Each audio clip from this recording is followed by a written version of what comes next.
First story. I finally got the revenge I have wanted for 6 years. I lived in a decent neighborhood in a nice house. I owned 3 dogs and lived with my mother, sisters 18 and 4, brother 3, and the star of the show, the entitled Dad. This started when I was 6 years old. Yes, I'm 12, but I had the power of any of you. When my mother met a man, the entitled Dad, and started dating him. He was an imbecile, and my mother loved him. So I let the fact go that he drinks, abuses the animals, manipulates my sister into doing horrible things. My mom dated him for 5 years and always suspected him of cheating, but she still married him. I did not have the best childhood, but without this experience, I will probably be a pimp. This is where the story actually begins. The entitled Dad was coming home from what he said was a business trip. The airport was a good hour away from our house, and at the time I was visiting my relatives. My mom and the 2 young children were going to pick him up from the airport due to someone crashing his car. The fastest pass was a dark one, so it was hard to see sometimes. The entitled Dad was drunk going in the car, and my mother got in a huge fight about it in the car. Remember, there are also kids in this car. The entitled Dad wanted to shut her up, so he punched her in the head and they swerved. Then he does the most unbelievable thing. He calls the police and plays victim. Fortunately for my mother, she has a spotless record while he has been accounted for many things. And the police finally arrive. He says, "Oh, police, wonderful. This woman, I'm sadly to say, is my wife. She ran the car into the tree since I did not let her get vodka when the kids are in the car. She's mentally ill and is obviously trying to encourage my kids to drink at a young age." Then Mom says to him, "You're the drunk one. I'm perfectly fine, but my head not so much. Don't listen to her. She's trying to kill me."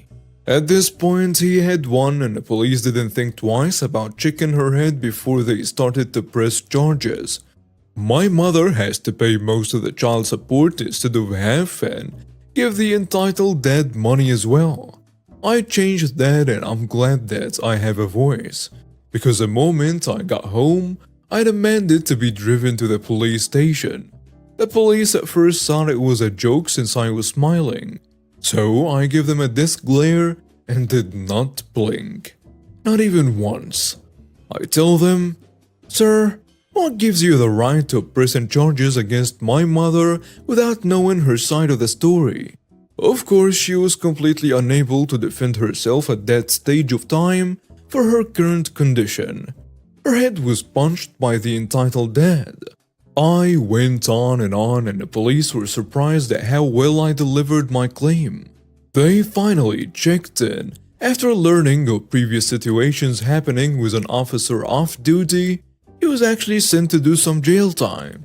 Now he is somewhere in an apartment drunk, sulking in the corner. And I finally got that off my chest.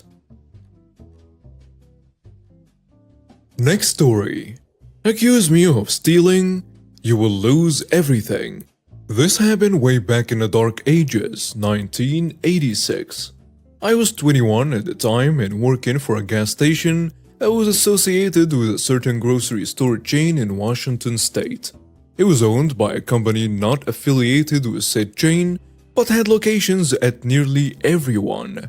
As this was long before the days of debit cards, this was a cash-only gas station. We didn't even take credit cards. Customers would pull up, pump their gas, and then come to my window to pay. We also sold cigarettes. No drinks, no snacks. Customers couldn't even get into my booth. I had been working there for about a year when the company announced it was closing the location. My manager and I were offered positions at another location upstate, and we both accepted. We moved our respective families and started our new jobs as new hires. This station was incredibly busy. We did more business in 8 hours than my old location would do in a week. This location also had a different setup. Here you would pull into the station from a single entrance, pump your gas and then drive forward to a single exit where the pay here post was located. There were always 2 cashiers on duty. Each cashier had a cash drawer. One thing I should note, there were also no computers. So closing the drawer down between shifts was time-consuming and tedious. We had to manually count the cigarettes remaining and count the cash drawers. We would fill out an end-of-shift report listing the starting balances. We also had to list the gallons sold from each pump. At the end of the shift, the total of gallons sold and the total cigarettes sold should equal the cash balance. It is important to know here that not once in a year I had worked for the previous location had I been off by more than 10 cents. The following morning after my first shift, I was informed by the manager that I was short $50. Impossible, I said. I balanced out yesterday. He said that I must have stolen that money after I had completed the paperwork. I just looked at him and said no, I didn't. He gave me a verbal warning and said if it happened again, I will be fired and the stolen money would be deducted from my paycheck this week. In the 5 days that followed, I realized quickly the manager was up to something. My old manager, who was just another worker now, was also accused of stealing, as was one other new employee. I cannot vouch for the other employee, but I'm pretty sure she did nothing wrong. The employees that have been there a while were never accused of anything. I did some check-in and found out this manager was relatively new, had only been there about 6 months, and the other cashiers had been here before him. Only new cashiers were being accused of stealing, and that location had been having stealing problems for about 6 months, and the turnover was high with the new employees. I came to work at 6 a.m. on a Monday only to be told I was being fired. The manager accused me of taking $500 out of my drawer the previous Friday. He said he only discovered it this morning, even though he had worked Saturday and Sunday. I said okay and left. I was pretty angry. Instead of going home, I parked in the grocery store parking lot and proceeded to settle in to watch the gas station. I knew that at 9 a.m. sharp, he would take the cash in the safe and make the weekend deposit. At 9 a.m., he left the gas station, headed to the bank. But instead of walking into the bank, he walked into the Indian casino next door. It is not a casino like we think of today, but more of a betting parlor for the races. It did have slot machines, but no card tables. I think to myself, well, this is interesting. He comes out of the casino at exactly 10 a.m., walks next door to the bank, does his business and then heads back to the gas station. And I head home with a plan. Every morning I follow him from the gas station to the casino. I take a picture of him leaving and one of him arriving at the bank and walking into the casino. I take pictures of him coming out and then heading to the bank. I do this for 5 days straight.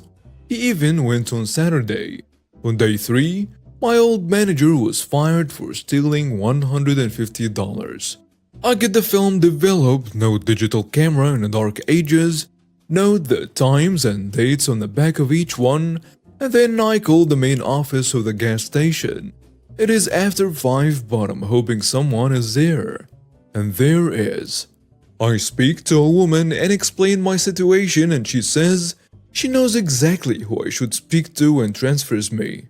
By some grace of God, she has transferred me to none other than the president/CEO of the company. I tell him my story and tell him I did not steal from his company and could prove who actually did. He took down my information and said he will be in touch. I'm thinking to myself, yeah, right. The next morning I went to the station to perform my usual observation of the manager. At 9 a.m. he leaves for the bank. At 10 a.m. he comes out. At the moment, 2 stern-looking gentlemen approach him. One pulls out his wallet and shows him something and the other one is talking. The manager goes pale and takes a step back. Next thing I know, he's being escorted to a car I hadn't noticed and they drive off. I lose them at a traffic signal, so they all show back up after 5 minutes later, and a few minutes after that a police cruiser pulls in. The officer talks to the stern gentleman and proceeds to place the manager in handcuffs.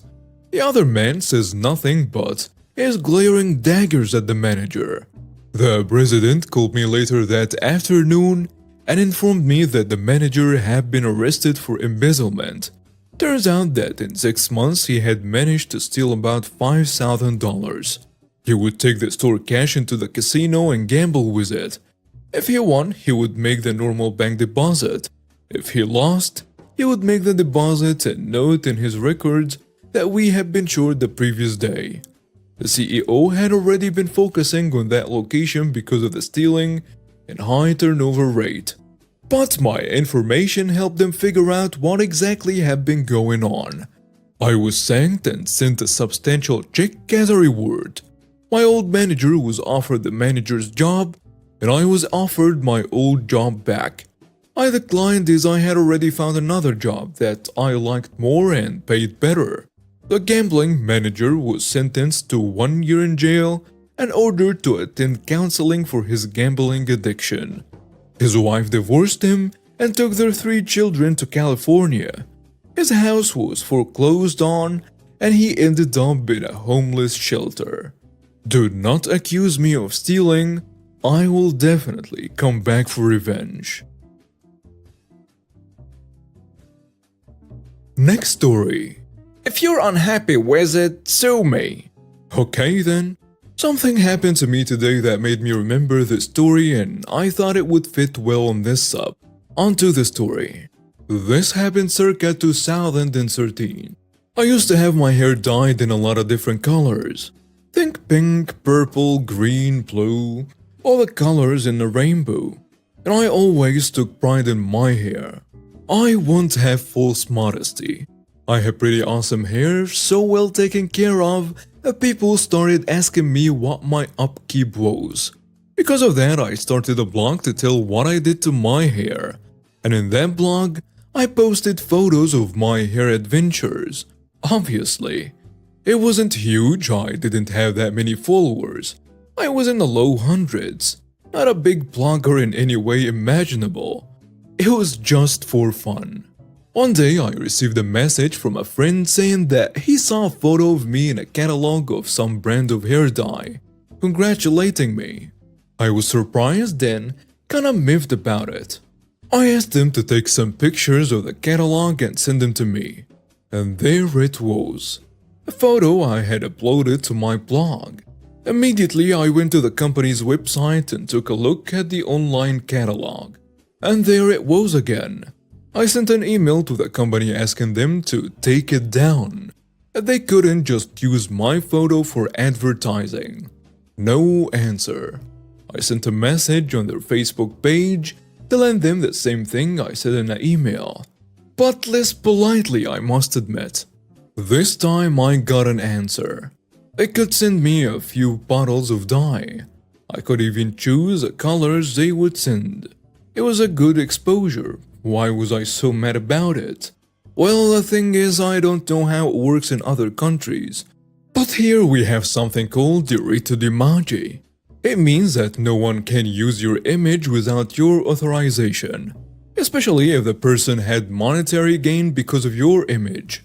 I responded to their message saying that they should take everything down and pull every catalog that had my photo in it. That I haven't given authorization, so they couldn't use it. Simple as that. There was some back and forth, they saying that they wouldn't stop using my photo and it was good exposure.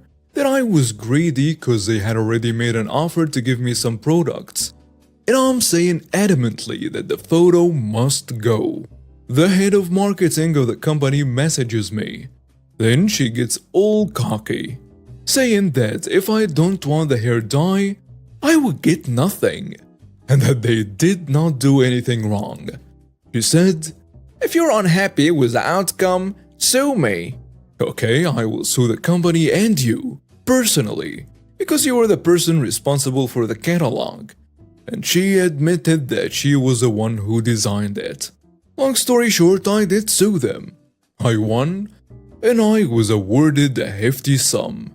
But I still haven't gotten paid because they took everything they owned out of their names and stopped using their bank accounts. This is more common than not in my country, unfortunately.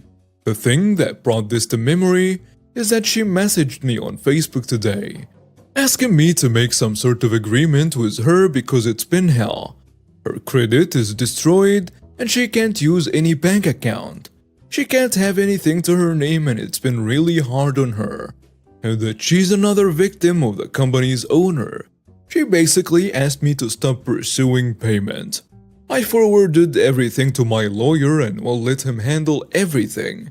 But I really wanted to say to her, I only did what you asked me to do. I sued you.